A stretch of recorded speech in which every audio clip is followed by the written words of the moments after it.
Hello, welcome Dr. Sushma Singh this side. Today in Unit 28 Globalization, let us continue our topic Globalization and Social Change in India. There are noticed instances of shifting land ownership from small tribal peasants to private companies, including transnational cooperation due to liberalization and privatization. There is happening displacement of landless tribal. Moreover, there is a threat of cultural invasion on their culture. As the majority of the tribals are dependent upon agriculture, further penetration of the market economy would increase their marginalization. The new economic policy is meant for intensive utilization of agricultural land through free market mechanism or capitalist farming. Despite the government regulations, the tribal is found leasing out land to bigger cultivators or for plantation crops, horticultures, also grass cultivations. Agriculture is increasingly becoming a losing proposition. Wage employment is emerging as more remunerative for them. Apprehension is that the tribal primitive culture would get replaced by big farms, ranches, and plantation estate, farmhouses, and holiday resorts. Their forest would become private or corporate estate, and tribal may aspect at the most to serve as laborers. Harnessing more of water resources of tribal areas for power and irrigation projects and extraction of mineral resources would lead to massive displacement of tribal people. Even the water resources would be polluted and thus pose a problem of even drinking water scarcity for them. They are going to hit hard. There is another interpretation of gainers and losers. Devroy and Mukherjee offers an explanation of resistance to reform in terms of political economy of the reform process in India. They argue that vested interests which benefit from the status quo have a higher political clout and decibel level than their true importance.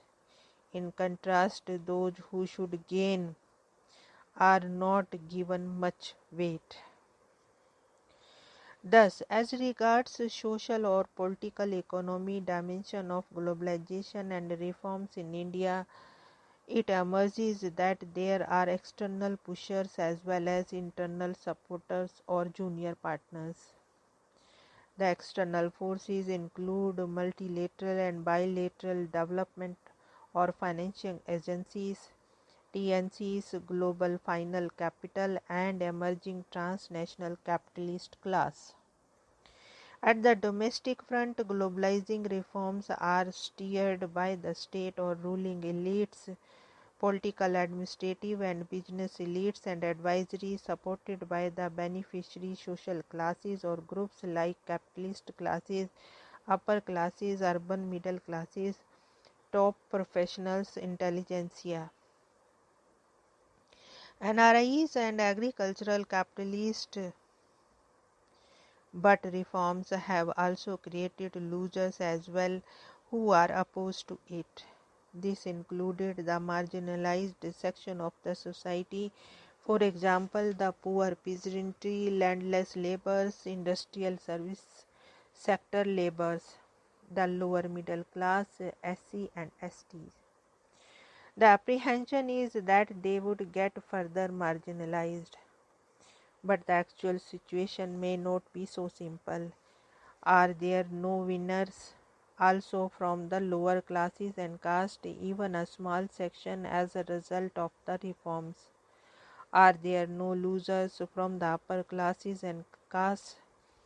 Increasing social polarization may accentuate conflict and ultimately lead may be the end of the reforms.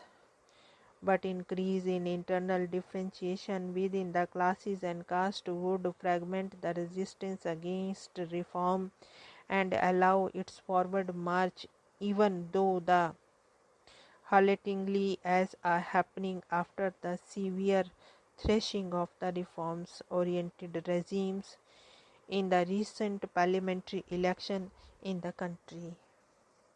So, there is a need to closely and critically examine the role of different classes, castes of society in the reform processes and its impact upon them. The Indian economic policies on globalization have rightly tended to be cautious. This does not rule out the need for faster movement in several areas. To some extent, our political structural reality, our democratic path of development imposes restraints to our speed. This is inevitable as the structural reality of our democracy is still deeply embedded in our social and economic inequalities. Besides, democracy is not merely an instrument of social and political development, it constitutes a fundamental ideal or normative principle of human development.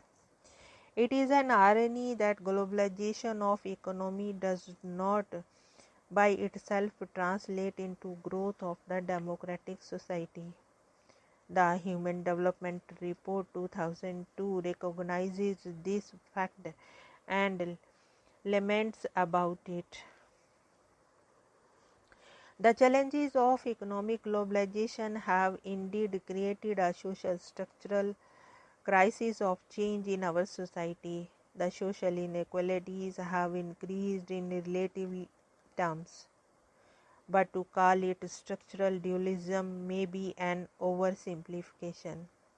The studies to the consumption data indicate that the rural area constitute about 80 to 90% of the market for the factory-made consumer goods. There exists a strategic linkage between the rural economy and industrial sector producing consumer goods. A middle class has emerged in villages and it continues to grow in size. In bringing about these changes, the expansion of the mass media has played an important role. The incidence of telephony, access to radio and television, and in some area even the uses of internet are linking the rural social structure and economy with outside world as never before. It reinforces inter-regional and interstate linkages, alter the character of the social mobility of skilled and unskilled labor, and in some measures it also creates inter-regional and interstate inequalities. These changes have the potential in the long run to influence the nature of social inequalities in our society and also the pattern of political and cultural interactions among groups and regions within and across the state.